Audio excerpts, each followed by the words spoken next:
नमस्कार मित्रों, ऐसा लगता है जब से Guinness book of world records लोकप्रिय हुआ है, लोग लगातार दूसरों के रिकॉर्ड तोड़ने या नए रिकॉर्ड सेट करने की कोशिश में लगे हुए हैं। लोग ही नहीं, जानवर भी ऐसे रिकॉर्ड सेट करते हैं कि आप आश्चर्य में पड़ जाएं।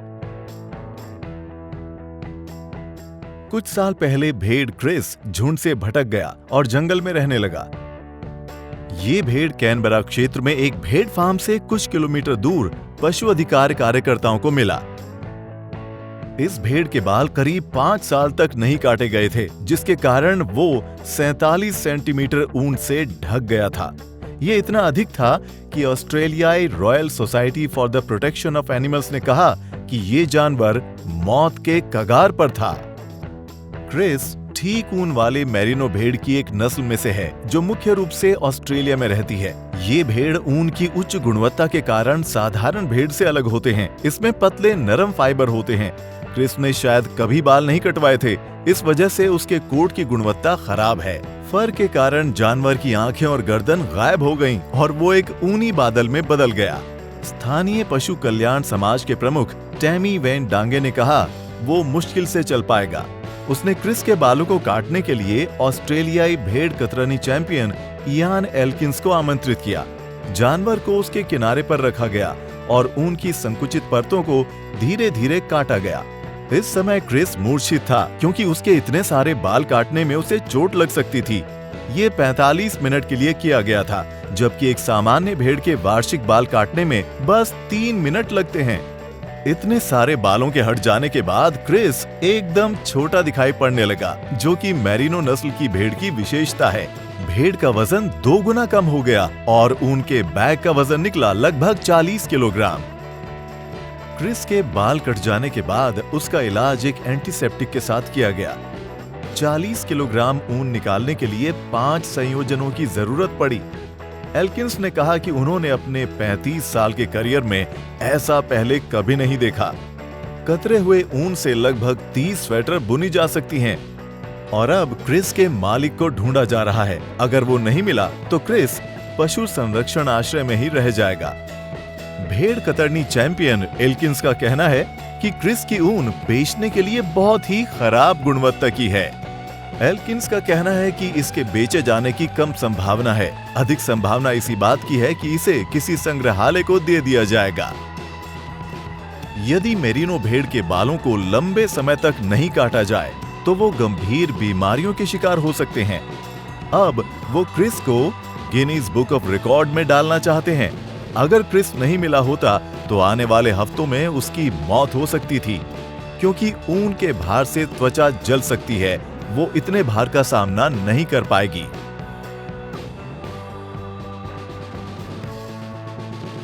दुनिया के सबसे तेज कछुए का नाम है बर्टी, जो यूके में रहता है। इसके मालिक हैं मार्को और जेने काल्जिनी, जो इंग्लैंड के उत्तर पूर्व में डरहम शहर में एक मनोरंजन पार्क के मालिक हैं। कई साल पहले उनके जीवन साथियों ने इस असामान्य पार्क को खोलने का फैसला किया था। लोगों को आकर्षित करने के लिए लगभग 200 विदेशी जानवरों को खरीदा गया, जिसमें कछुए की एक जोड़ी शामिल थी, नर बर्टी और मादा शैली। उन्होंने ये सपने में भी नहीं सोचा था कि बर्टी के कारण वो दुनिया भर में प्रसिद्ध हो जाएंगे। मालिकों ने सिर्फ ये देखा कि बर्टी भोजन के एक कटोरे में अविश्वसनीय रूप से तेजी से चलता है, प्रदर्शन करता है, अभूतपूर्व गति से। कल्जीनी पति पत्नी को एहसास हुआ कि ये कछुआ उनके लिए एक उत्कृष्ट विज्ञापन हो सकता है, तो उन्होंने ये पता लगाने का फैसला किया कि कछुओं के बीच स्पीड रेसिंग में विश्व रिकॉर्ड धारक कौन है। तब उन्होंने प्रसिद्ध गिनीज बुक ऑफ रिकॉर्ड्स का रुख किया। पता चला कि कछुओं के बीच विश्व रिकॉर्ड बहुत पहले सेट किया गया था, 1971 में।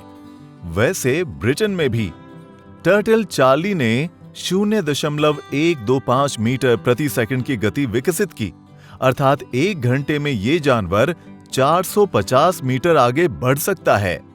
मार्को और जेन को आश्चर्य हुआ ये देखकर कि उनके पालतू जानवर ने सुदूर 70 के दशक के परिणाम को आसानी से हरा दिया। बर्टी ने लगभग 1 किलोमीटर प्रति घंटे की रफ्तार से गति पकड़ी, जो पिछले रिकॉर्ड के मुकाबले 2 गुने से अधिक है। और तब बर्टी को गिनीज बुक रिकॉर्ड धारकों की सूची में शामिल करने का विचार आया। बर्टी ने 19.59 सेकंड में 5.48 मीटर की दूरी कवर की। इस गति से बर्टी 6 मिनट में क्लासिक 100 मीटर कवर कर सकता था।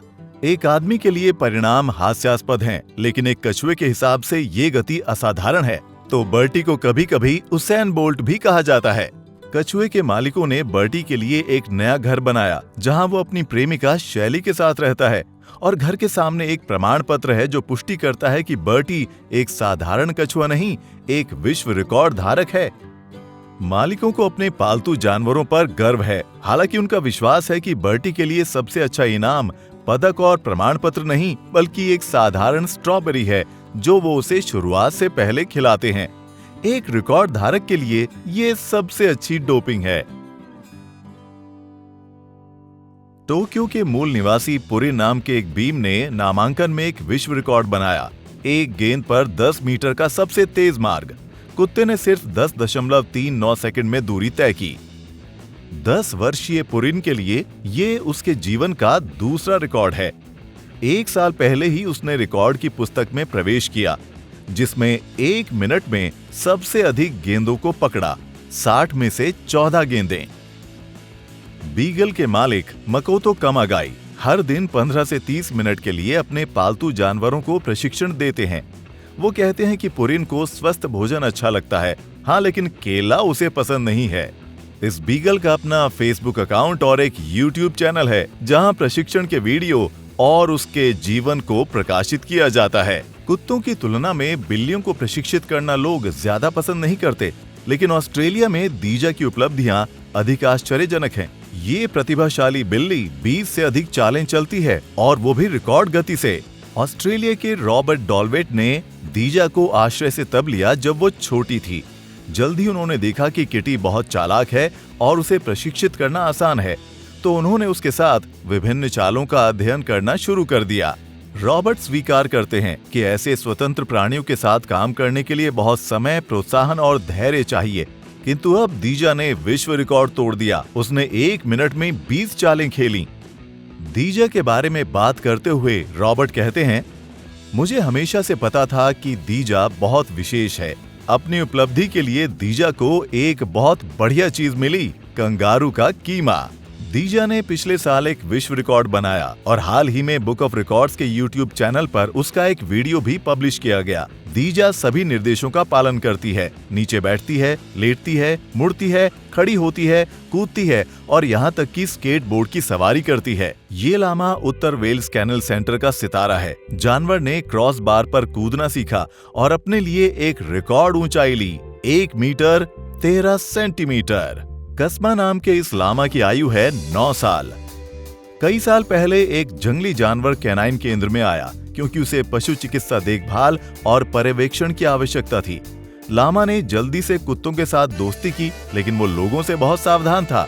सू विलियम्स डॉग ट्रेनिंग सेंटर के कर्मचारी का कहना है, मैं कई साल से कुत्तों को ट्रेनिंग दे रही हूँ, लेकिन लामा अलग है। वो पूरी तरह से अमित्र था, पर मैंने इसे चुनौती के रूप में लिया। मैंने फैसला किया कि मैं निश्चित रूप से उसके लिए एक दृष्टिकोण खोजूंगी। सबसे पहले सू ने अपने पैरों पर चलने के लिए लामा को सिखाने का फैसला किया, लेकिन वो माना नहीं।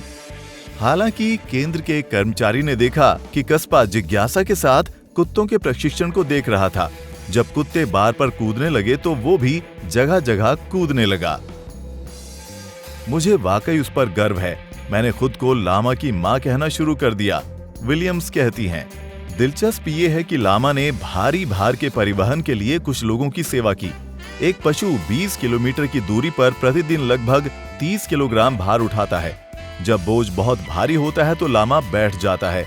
यदि चालक जोर देता है तो जानवर उस व्यक्ति के साथ चबाने वाली गम के साथ घूमता है। जंगली और बेवफा जानवर को भी जनता के ध्यान से प्यार हो गया।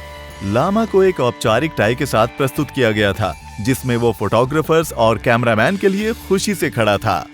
सेंट हेलेना द्वीप पर कछुआ जोनाथन रहता है। वैज्ञानिकों का मानना है कि ये पृथ्वी पर सबसे पुराना जीवित प्राणी है, क्योंकि ये कछुआ 1832 में वापस आया था। सेंट हेलेना व्यापक रूप से इस तथ्य के लिए जाना जाता है कि नेपोलियन बोनापार्ट ने खुद वहां निर्वासन सेवा की थी। अब विशालकाय जोनाथन मुख्य स्थानीय आकर्षण है। जरा सोचिए कि वो सबसे प्रसिद्ध फ्रांसीसी सम्राट की मृत्यु के ठीक 11 साल बाद पैदा हुआ था। माना जाता है कि जोनाथन का जन्म हिंद महासागर में अल्दाबरा एटोल में हुआ था। फिर 1882 में इसे सेंट हेलेना लाया गया और राज्यपाल को प्रस्तुत किया गया। ये क्षेत्र वर्तमान में दक्षिण अटलांटिक में ब्रिटिश प्रवासी क्षेत्रों के गवर्नर मार्क कैपेस की आधिकारिक निवास है। यहाँ की आबादी सिर्फ 4,500 से अधिक लोगों की है और लगभग सभी एक दूसरे को जानते हैं। अब तक 33 राज्यपालों ने द्वीप पर शासन किया है। जोनाथन उनमें से प्रत्येक के निवास में रहता था और कोई भी राज्यपाल नहीं चाहता कि उसके शासनकाल के दौरान कछुआ मर जाए। शायद जल्द ही ऐसा नहीं होगा। वैज्ञानिकों के अनुसार जोनाथन और 20 या 30 साल जीवित रह सकता है। जानवर हमेशा की तरह हमें हैरान करते रहेंगे। यदि आप सहमत हैं तो इस वीडियो को लाइक करें। देखने के लिए आपका धन्यवाद। फिर मिलेंगे।